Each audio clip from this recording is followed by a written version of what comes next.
Hello, Ray Phoenix here. Welcome to Let's Play Ratchet Deadlocked Part 17. This is the first time I think we've seen one of these challenges, a speed challenge, where the bottom of the screen says your current speed is, and it's slowly increasing by a few percents every few seconds. And we have to kill 135 enemies before the time runs out. And the speed of this level is going to get so fast it'll be quite ballistic to a point where even just the smallest movement on your analog stick is going to make him run out of the game or run everywhere and go all pretty much supersonic or subsonic or something like that. Just killing off everything. I think the easiest way to kill off everything really fast is to use this plasma mace or this mace weapon or whatever it's called, the Suku Heikara. I don't know what that's called exactly, but fast way to kill off everything. The game's going to be playing faster and faster. It's like the game is getting overclocked. You know, when you overclock the system or something, that makes the game run a lot faster. That's what this feels like. Getting the idea the circuits are going to melt or going to get overheated from playing this fast. But no, your circuits aren't going to get overheated. Your system's not going to explode because it's not actually playing at a very fast speed. It's not actually being overclocked.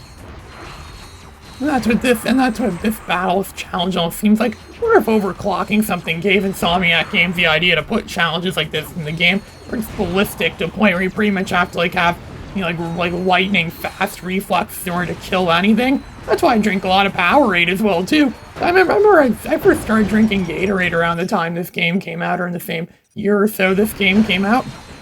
Around then, I remember the old classic Gatorade logo, the classic sports drink, and the South Korean logo for this game kind of looks a little bit like that. It's like a lightning bolt in it. Makes me think of the Gatorade logo, something I love to drink. Of course, I don't drink Gatorade much anymore. It's quite expensive now. I drink Powerade instead because it's a lot cheaper, and no, Powerade didn't pay me to say any of this stuff. I just like drinking that drink a lot because it's cheap. You can get good quantities of it for low prices, and it tastes good too. It actually might be taste better than soda sometimes, and it helps keep me jolted, which is better than what a lot of energy drinks can sometimes do. Unless it's Red Bull. I still like Red Bull, even though no one lets me drink it anymore. Everyone seems to be annoyed when I bring up Red Bull now. Yeah, that's more for if you want to play Wipeout XL, because that game explicitly advertised for Red Bull. Improved reaction time of Red Bull. Yeah, you really need improved reaction time for playing this battle, this challenge, or whatever you call it. Oh, they're going to be introducing the boss, finally. The boss that has been long awaited since the very early days of this game is going to be, of course, Ace Hardlight. We're finally going after the legend himself, Ace Hardlight. Ratchet versus Ace Hardlight. We're going to find out who the better warrior, the better galactic hero is going to be. I wonder who it's going to be. Does Ace Hardlight really have a chance against Ratchet? He is a pathetic wimp. The kids don't seem to like him. Well, you know, if kids don't like something, then adults are probably not going to like it either. I mean, that was the case with the Arch Deluxe. McDonald's made it seem like kids hate the Arch Deluxe, and adults would think, yeah, if kids hate this so much, adults would probably hate it too. And that's part of why it failed, or why some people think it failed. And Ace Hardlight seems to be hated by kids, so I guess he's going to be a failure too. Now we're going to go into that battle scene that's never been translated, because it still shows English text on it. The battle scene describing our new battle armor we have. We got yet another set of battle armor. We keep getting battle armor, new armor upgrades. This game probably holds a record for having the most amount of armor upgrades in the entire franchise. So it's like not 10 minutes can go by without getting some kind of armor upgrade. And despite that, most of them are kind of useless because we still get killed in only a few hits. And we have a lot of health too. We still only get killed in a few hits. So armor upgrades are kind of useless a lot of the time. All they really do is just change the color of your model, the color of your armored skin, your armored model. But it doesn't really matter because we're just using the Peepo Monkey skin. These the dual Vipers really pick for the clones of Ace Hardlight. I guess this is why it's called Ace Hardlight, because he can produce several different light duplicates of himself, and then it can target. These dual Vipers are perfect at targeting only the real one and blasting through the fake ones, the fake holographic Ace Hardlights. It's actually somewhat easy to spot. The real one almost always stands in the center there too. It's just hard to lock on because this game doesn't seem to like to lock on to enemies a lot of the time. It doesn't really focus very well. It's almost like it has some sort of condition that doesn't want it to focus. Of course, he's going to be the one in the middle. He's almost always the one in the middle there. He flashes red, and only the real one would flash red when he gets hit. It's pretty easy to get through this guy, this challenge of a guy, this Ace Hardlight. Just blast him a bunch of times with a rocket launcher. It's not that hard of a boss, really. Just does lava, rinse, repeat. And his health bar is kind of like a misleading. It's like making you think that, oh, I'm rich on health. And then you get that, but then it loses so much, and then so much health from shooting him a bunch of times with the fusion rifle. They think, oh, I'm killing him, he's almost dead. And it's like, no, he's not. There is no almost dead with Ace Hardlight. It's either he's dead, or he's not. Just keep blasting him, eventually he's not going to be able to recharge his health anymore. And then it's going to allow us to beat him. We only have a slight sliver of health left, but that doesn't really matter, because we only get killed in like 2 or 3 hits anyways, even if all those armor upgrades we get. And health pickups don't really give us a lot either. There we go, I think we got him. Yeah, the fusion rifle just plow for those things easy. It's getting to a point where the fusion rifle can cut through anything, like a knife cutting through butter. And the rocket launcher is starting to become like that too. Really starting to see the full potential of those other weapons. Now he's going to be shielding himself. Now he's going to shield. Yeah, shield. How unimaginative is that? He's a very unimaginative hero. I guess that's kind of what he's supposed to be. He's a guy that thinks he's cool, but actually isn't. He likes to sit with the cool kids at the cool kids table. But in reality, he's not cool at all. He's like Bugsy Bobcat almost, thinking he's like something that's really cool, something that people actually like. But little did he know, no one ever truly gave a crap about him, and no one ever will give a crap about him, because his games just genuinely suck. Well, Bugsy's games don't necessarily suck, depending on what perspective you use, but if Ace Hardlight had video games, they probably would suck. It'd be fine if they purposefully made an Ace Hardlight video game that actually sucked on purpose. Just to go to show how hated Ace Hardlight's supposed to be. A hated hero, and those lights don't even do anything to him anymore. He's just pathetic. He's probably flat out broke, which is probably why he did this. He's 42 years old and he still lives in his mom's basement, or she just cooks him pizza pockets all the time and have them delivered to him. Yeah, I heard those things have salmonella in them or something like that. Maybe he did get salmonella once that caused him to become like this. Ace Hardlight, and we know C-Man Vox uses him as like his marketing promotion, his marketing campaign thing a lot. Making it seem like, oh, look at all this heavy marketing campaign. It's not a good idea. And the original Ratchet and Clank kind of had that message in it too, where it's like, oh, big companies, big corporations, it's all about making money, and that's all it is. Money is the root of all evil. And all the those villains tend to get killed at the end too. And Ratchet and Clank seem to prevail against those villains. I guess Ratchet and Clank secretly had, and even the second game was kind of like that too. It had a story that was kind of like that. Ratchet and Clank really is a game about anti-corporate measures, or fighting against like the evils of the corporate world, and trying to show that us, the heroes that go against the evil corporations, are the real heroes. If only they could do that against Microsoft. That could definitely happen in a future Ratchet and Clank game. Ratchet and Clank versus Microsoft, or a parody of it that would appear in the universe of Ratchet and Clank.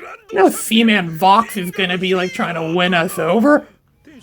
He's like, oh, well, Ace Hardlight is gone. Ace Hardlight just faked his death over there.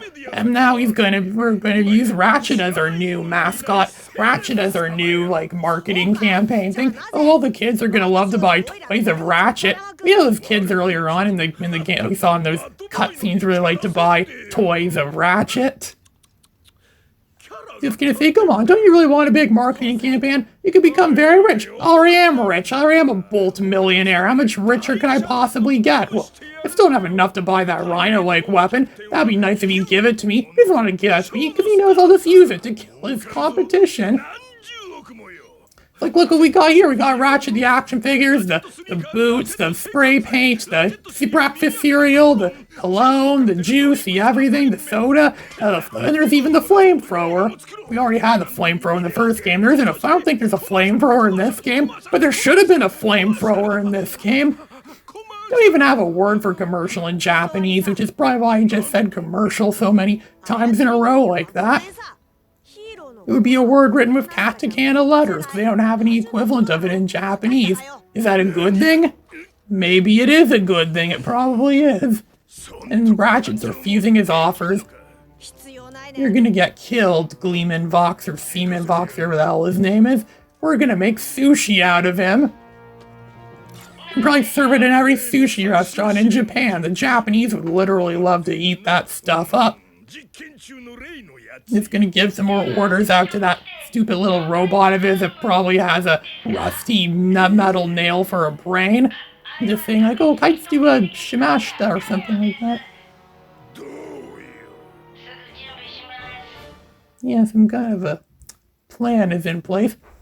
So you're still gonna want to try and kill Ratchet. Or, you know, they say if you want to do something right, you do it yourself.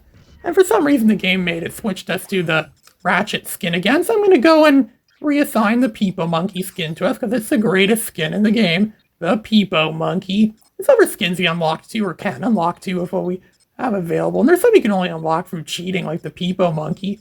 There's some others. Yeah, these ones aren't that good. Like those heroes from that Sonic Heroes commercial, where they're like, where it's like, oh, our city's in danger. We need superheroes to come and take them off. And they're all old and retired. And they're all like, what's that, Sonny? Our city's under attack again? Oh, that's good, Sonny. Just make sure you don't shoot an eye out, or make sure you don't throw the ball into the North Korean embassy's lawn or something like that.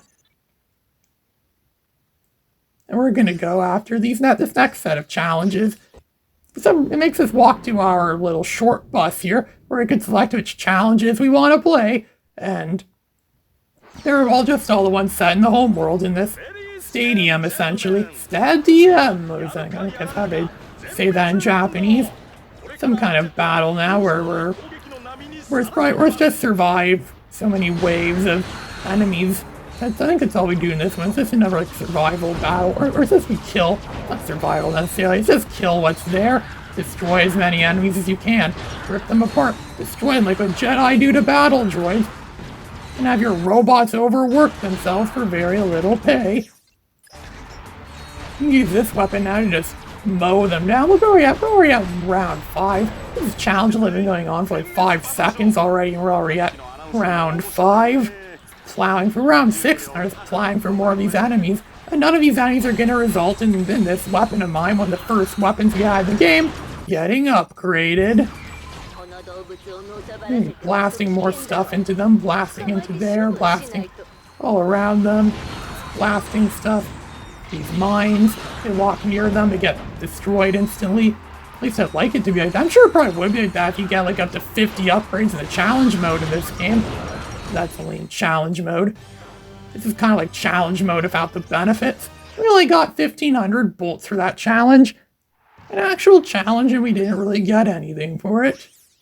What's this battle gonna be? Oh, it's one of these challenges where the get level kills your brain like a poisonous mushroom very slowly. You have to pick up all the nanotech upgrades if you want to stay alive. And it's just slowly, pecking away at your health. And enemies will take out more of your health too. We could get through this pretty fast if we just use these dual Vipers to just destroy everything just a platinum. They're mostly sending the weak enemies at us too. These enemies seem to be weaker than usual. Wonder if the poisonous gas is like the Joker's nerve gas, the toxic nerve gas is killing them slowly too. I just shot one rocket launcher into that dropship and just got destroyed. It's like my weapon suddenly became more powerful, to the point where it's ripping them apart like a knife cutting through butter.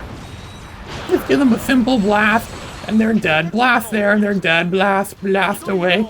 Blast there, blast him, blast all that crap. Blast that, blast. And I'm just blasting everything I have at them. And it seems to be killing them off pretty easily, actually. Well, this isn't really much of a challenge. Since when was any of this really a challenge? Okay, some levels in this game actually were real challenges, but I think we're at level... Oh yeah, we're at round 10 now. Where are the last enemies? Let's let the robots come and kill them. The robots are actually going to be useful for once and actually kill some enemies. I didn't think robots could be useful in this game. 2,500 bolts. Well, are you sure that wasn't meant to be 25,000 bolts? That'd be a much better reward for that. What's this battle now? Oh, is this another one of these fruity challenges they give us? Killing off all the enemies, but that's another simple kill off the enemies and watch them spawn in, and there's more opportunities to upgrade my weapons. And they're also very weak enemies too. What, are they running out of the stronger enemies now? They have to use weak enemies now? They used up all their good stock. There haven't been any blowout sales lately on new enemies or anything. just gonna go gunning them down like a complete total badass that I am. Just going gangsta on them and just destroying them. Oh look, they're setting out those turret things, and that thing just got destroyed.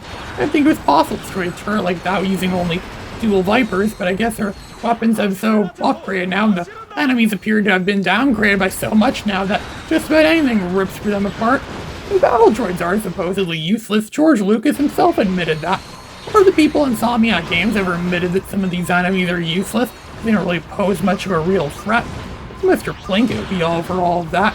They said, oh, these enemies are not really a threat at all, so what's the point of even having them? It's really just to look cool, create the illusion that you're doing something awesome, when really, it's just something very pathetic. And this weapon is powerful, just enough to just kill anything that's flying above. 8,000 bolts for that one. That's nothing. There's nothing you really buy for 8,000 bolts at this point. I think this is going to be a somewhat more interesting challenge. It's a wrench-only challenge, where you have to kill everything, only using the wrench. Yeah, they're actually being kind of original for once. It's like we totally haven't seen this already in Annihilation Nation. Just use the wrench and you kill everything, and that's about it. Like killing everything with a wrench. Just going off on them, just going like using his wrench tactics. You know, Ratchet's really skilled the wrench at this point. If you're using one since the original game, it's like a skill, like a martial arts skill, or like a form of art almost. You just use the wrench on them, wrench training. He probably got some of the first things we ever see him with in the original Ratchet and Clank, and now he's just plowing away at all the enemies. They just give us the pathetically weak ones, too. Could have made this more challenging by giving us some harder. Okay, now they're giving us some harder enemies now, the laser turret things. Usually destroyed with the wrench, using the wrench to dismantle the laser weapons. Because those guys running around too with a targeting laser thing on them. You just kill a guy easily by throwing him off the edge. Maybe he'll come back. Will Ferrell in that Jay and Silent Bob movie. Or makes you think he's dead. Then we see him later in the movie that he didn't die from falling down the waterfall. Killing off one. We're already at 6 out of 9. We have like 2/3 of this completed. This isn't even really much of a challenge. It's like the game just suddenly gave up being hard all of a sudden. Just like Philisoma, where it's like really hard in the second level, and then after that, the game forgets it's supposed to be a challenge and just becomes pathetically easy afterwards. And then the game ultimately punishes you at the end for beating an easy game by giving you a crappy ending. That game only has a crappy ending. I remember thinking it could have had something better. Kind of like when I got deceived by Naughty Dog into 100% completing the original Jak and Daxter, thinking there was going to be something special at the end, but there wasn't. You get absolutely nothing, because you are so stupid! You know, it's like in that fish game from UHF, you are stupid! You just nothing! That's what it felt like. You get nothing for 100% completing that game. It's the best, it's the worst reward anyone could ever give you for 100% completing a game.